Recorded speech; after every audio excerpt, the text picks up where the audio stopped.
Hi guys, ನಾನಿವತ್ತು ಬ್ಯಾಚುಲರ್ಸ್ಗಾಗಿ ಒಡೆದ ಮೊಟ್ಟೆ ಸಾರು ಹೆಂಗೆ ಮಾಡೋದು ಅಂತ ತೋರಿಸ್ತೀನಿ ಇವತ್ತು. ಅದಕ್ಕೆ ಮೊದಲು ಸ್ವಲ್ಪ ಕಾಯಿ ಹಾಕ್ತಾ ಇದ್ದೀನಿ. ಡೈರೆಕ್ಟ್ ಎಲ್ಲ ರುಬ್ಕೊಂತೀನಿ ನಾನಿವತ್ತು. ಸ್ವಲ್ಪ ಚಕ್ಕೆ, ಒಂದು 4-5 ಲವಂಗ, 2 ಏಲಕ್ಕಿ ಹಾಕಿದ್ದೀನಿ,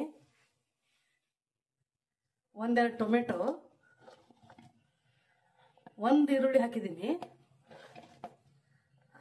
1 ಅರ್ಧ ಇಂಚಿನಷ್ಟು ಶುಂಠಿ ಹಾಕಿದ್ದೀನಿ, ಅರ್ಧ ಗಡ್ಡೆ ಬೆಳ್ಳುಳ್ಳಿ, ಕೊತ್ತಂಬರಿ ಸೊಪ್ಪು ಸ್ವಲ್ಪ, ಪುದೀನ ಸೊಪ್ಪು ಸ್ವಲ್ಪ, 1-5-6 ಹಸಿಮೆಣಸಿನಕಾಯಿ. ಎಲ್ಲವೂ ಡೈರೆಕ್ಟ್ ರುಬ್ತಾ ಇದ್ದೀನಿ, ಯಾವುದೂ ಹುರಿದಿಲ್ಲ ನಾನು. ಎಲ್ಲ ಸೇರಿ ನುಣ್ಣಗೆ ರುಬ್ಕೊಂತೀನಿ.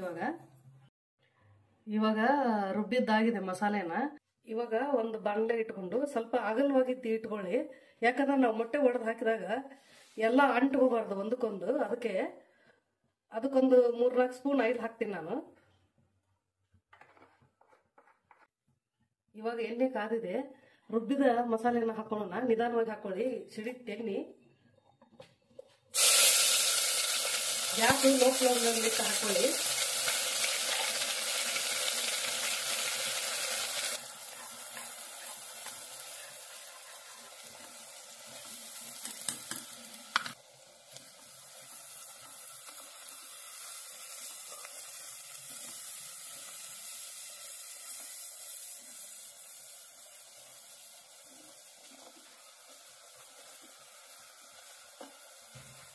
ಸ್ವಲ್ಪ ಲೋ ಫ್ಲೇಮಲ್ಲಿ ಇಟ್ಟು ಮಸಾಲೆನ ಚೆನ್ನಾಗಿ ಎಣ್ಣೆ ಮೇಲೆ ಬರಬೇಕು, ಆ ಥರ ಹುರಿದ್ರಿ. ಸ್ವಲ್ಪ ಉಪ್ಪು ಹಾಕೋಣ ಇವಾಗ. ಆಮೇಲೆ ಮತ್ತೆ ಹಾಕೋಣ ನೀರು ನೋಡಿ, ನಮ್ಗೆ ಎಷ್ಟು ಬೇಕು ಅಷ್ಟು ಸಾರು ಮಾಡ್ಕೊಂಡು ಮುಂದೆ ಮತ್ತಷ್ಟು ಹಾಕೋಣ.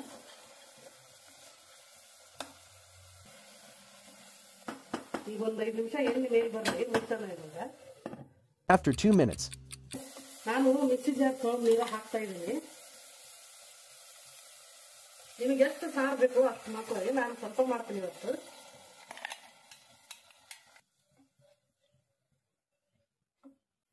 ಮಸಾಲೆ ಎಣ್ಣೆಲಿ ಫ್ರೈ ಮಾಡೋ ಮುಂದೆ ಸ್ವಲ್ಪ ಉಪ್ಪು ಹಾಕಿದ್ದೆ.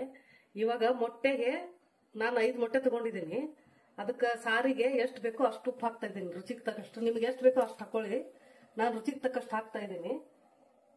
ಇದು ಕುದಿಬೇಕು ಸಾರು.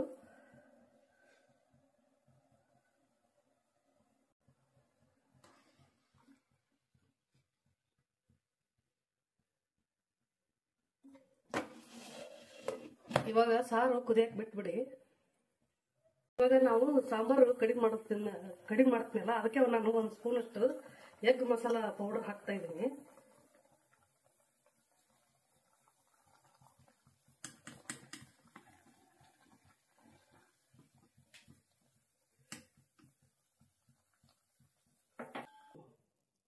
ಇವಾಗ ಸಾರು ಕುದಿತಾ ಇದೆ, ಮೊಟ್ಟೆ ಸಾರು.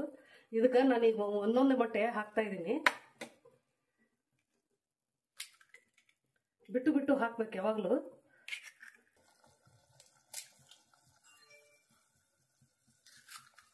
ಬಿಟ್ಟು ಬಿಟ್ಟು ಹಾಕಿ ಮೊಟ್ಟೆನ, ಇಲ್ಲಾಂದ್ರೆ ಎಲ್ಲ ಕಲ್ತು ಬಿಡ್ತಾವು, ಮಿಕ್ಸ್ ಆಗ್ತಾವ ಎಲ್ಲವು.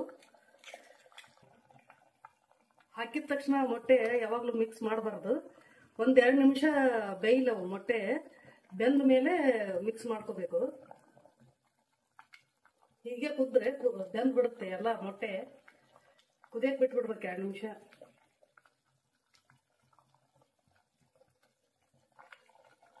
ಇವಾಗ ಮೊಟ್ಟೆ ಅರ್ಧ ಬೆಂದಿದೆ. ಇವಾಗ ನಿಧಾನವಾಗಿ ಟರ್ನ್ ಮಾಡ್ಕೋಬೇಕು,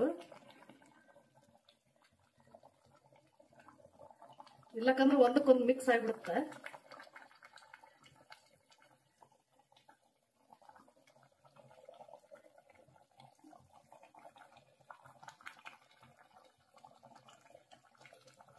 ಅದು ಬೆನ್ನದಂತ ಗೊತ್ತಾಗಕ್ಕೆ ನೋಡಿ, ಈ ತರ ಆಗಿರುತ್ತೆ. ಮುಟ್ಟಿ ನೋಡ್ಬೇಕು, ಮೊಟ್ಟೆನ ಬೆಂದಿರುತ್ತೆ. ಈಗ ಈ ರೀತಿ ಬೇರೆ ಬೇರೆ ಬರ್ದವು ಮೊಟ್ಟೆ. ಬಿಡಿ ಬಿಡಿಯಾಗಿ ಹಾಕೊಳ್ಳಿ, ಈ ರೀತಿ ಬರುತ್ತೆ. ಮೊಟ್ಟೆ ಸಾರು ರೆಡಿ ಆಯ್ತು.